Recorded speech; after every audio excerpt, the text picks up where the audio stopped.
السلام علیکم عالیہ حمزہ صاحبہ، بہت بہت شکریہ آپ کے وقت کے لیے. عالیہ حمزہ صاحبہ، اس وقت اکنامک کنڈیشن کیا ہے؟ آبویسلی یہ نوشتہ دیوار ہے، کوئی ڈھکی چھپی بات نہیں ہے، لیکن میرا آپ سے بڑا سادہ سا سوال ہے. ان کیس اس وقت وزیر اعظم شہباز شریف کو ہٹا کر وزیر اعظم عمران خان بنا دیے جاتے ہیں اور فائنانس منسٹر اسحاق ڈار کو ہٹا کر شوکت ترین کو لگا دیا جاتا ہے، تو کیا اس بات کی ضمانت ہے کہ معاشی نقشہ یکسر بدل جائے گا؟ میں صرف اتنا سمجھتی ہوں، آپ نے جو سوال کیا میں تو ایک کمپیریزن رکھوں گی. کمپیریزن کے بعد عوام کو خود فیصلہ کرنے دے. پہلی چیز، خان صاحب نے شوکت ترین صاحب کو نیوٹرلز کے پاس بھیجا تھا کہ ایسی آگ کے اندر اس ملک کو مت جھونکیں. اس لیے مت جھونکیں کہ اگر یہ آ گئے، جسے آپ بیسٹ ایڈمنسٹریٹر کہتے ہیں، وہ صرف منشی ہے اور وہ بھی منشی شریف خاندان کا ہے، اور جس کو آپ بیسٹ ایڈمنسٹریٹر کہتے ہیں اس کی ایڈمنسٹریشن صرف نالیاں گٹر پل صاف کرنے کی ہے. اور وقت نے ثابت کیا نا، جو سی پی آئی جب ہمارا دور تھا جس کے اوپر مہنگائی مکاؤ مارچ کیا گیا تھا 12% تھا، آج 32% کا ہے. جو فوڈ انفلیشن یعنی کھانے پینے کی چیزیں 16% پہ بتا رہی ہوں، 16% تھی، اس وقت جو ہے 46% کے اوپر ہے. یہ سارے کمپیریزن کی بات نہیں ہے. نہیں ریحان صاحب، عوام کو یہ سمجھنا چاہیے responsible for this is the current incompetent حکومت. یہ جو حکومت دیتی ہے یہ وہ ہے جو نہ ایکسپورٹ بڑھا سکی نہ. دیکھیں میری بات سنیں، ایک دوسرے پر ریحان صاحب دیکھیں میری بات سنیں. میں ایک چھوٹی سی بات آپ کو بتا دوں، یہ کیچڑ اٹھالنے کا ٹائم نہیں ہے، یہ ایک دوسرے کو ملائن کرنے کا ٹائم نہیں ہے، کیونکہ عوام دو وقت کی روٹی کو ترس چکی ہے اور ان کی نااہلی کی وجہ سے. اس معاملے کو سیٹل کرتے ہیں. 4 فروری 2022 کو آپ کا IMF کے ساتھ معاہدہ ہوا تھا، اور معاہدہ یہ ہوا تھا کہ آپ نومبر سے بجلی کی قیمتوں میں اضافہ کریں. پیٹرول کی قیمتوں میں بھی اضافہ ہوگا، بجلی کی قیمتوں میں اضافہ ہوگا. پیٹرول پر 4 روپے فی لیٹر لیوی بڑھے گی اور ہر مہینے بڑھے گی. نومبر سے بڑھے گی اور تب تک بڑھے گی جب یہ 30 روپے فی لیٹر تک نہیں آ جاتی ہے. آپ کی حکومت میں عمران خان صاحب نے اس معاہدے کے ہونے کے بعد، یعنی 4 فروری کو معاہدہ ہوتا ہے، 28 فروری کو قوم سے خطاب کیا جاتا ہے اور اس میں پیٹرول اور ڈیزل کی قیمتوں کو بڑھانے کی بجائے 10 روپے کم کر دیا جاتا ہے. بجلی کی قیمت کو بڑھانے کی بجائے 5 روپے مزید کم کر دیا جاتا ہے. ایسے میں IMF کو ناراض کیا جاتا ہے، IMF کے ساتھ کیے گئے معاہدے کی دھجیاں اڑائی جاتی ہیں اور آج ہمیں وہ بھگتنا پڑ رہا ہے. ریحان صاحب اب بڑے آرام سے میری بات آپ سنیے گا. آپ نے اتنی لمبی چوڑی بات کر دی. IMF کا نیا معاہدہ کب ہوا ہے؟ میں بتا دوں تاریخ، 29 اگست 2000. ایک سیکنڈ، IMF کا نیا معاہدہ کب ہوا ہے؟ اور ایک سیکنڈ دیکھیں، آپ نے اتنی لمبی چوڑی بات کی، میں نے آرام سے آپ کی سنی نا. اب حوصلہ اس لیے کیا کریں کہ میں فگرز دے رہی ہوں. 29 اگست 2022 کو IMF کا نیا معاہدہ کرتی ہے نون لیگ کی حکومت، چاہے آپ مفتہ کو اس میں کلپریٹ کریں چاہے اسحاق ڈار کو کریں. اس کے بعد اسحاق ڈار صاحب 4 مہینے اس IMF کے معاہدے کو صرف اس لیے لٹکانے کی کوشش کرتے ہیں کہ اور IMF کو تڑیاں لگا رہے ہوتے ہیں، میں تمہیں دیکھ لوں گا، میں تمہیں جانتا ہوں، میرا 30 سال کا ایکسپیرینس ہے. ڈالر تب یہ کیوں آپ نے یہ باتیں ان سے نہیں پوچھی تھی کہ ابھی وہ ایک منٹ نہیں، یہ 29 اگست کو معاہدہ نہیں ہوا، 29 اگست کو شوکت ترین صاحب نے دونوں صوبائی وزرائے خزانہ کو ٹیلی فون کر کے کہا کہ جو کمٹمنٹ آپ نے دی آپ نے اس کمٹمنٹ سے روگردانی کرنی ہے تاکہ اس حکومت کے اوپر پریشر آئے. صاحب پلیز ایک منٹ میری ایک بات سن لیں آپ پلیز، مجھے بات کمپلیٹ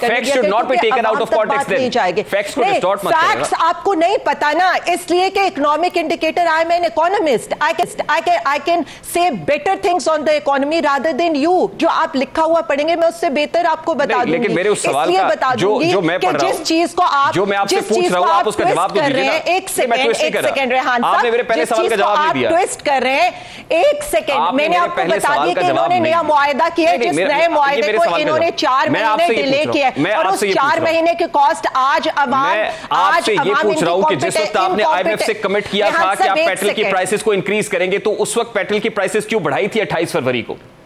اس وقت بجلی کی قیمتوں میں کمی کیوں کی تھی آپ نے؟ یہ مسٹرس آپ نے کیوں پیدا کیا تھا؟ اٹس اے کامن نہیں، مطلب مجھے یہ سمجھ میں نہیں آتی ہے کہ اتنی کامن سینس کی چیزیں. عمران خان کا جو تھا نا ٹیکس ریونیو وہ سرپلس میں جا رہا تھا. آج اس وقت صورتحال اس ملک کی یہ کہ 700 ارب روپے کا انہوں نے ٹیکس ریونیو اکٹھا کرنا ہے، 500 ارب کا اکٹھا کرتے ہیں اور شادیانے بجاتے ہیں، 20% کے اوپر قرضہ لیتے ہیں اور شادیانے بجاتے ہیں. IMF کو تڑیاں لگاتے ہیں. اور ایک سیکنڈ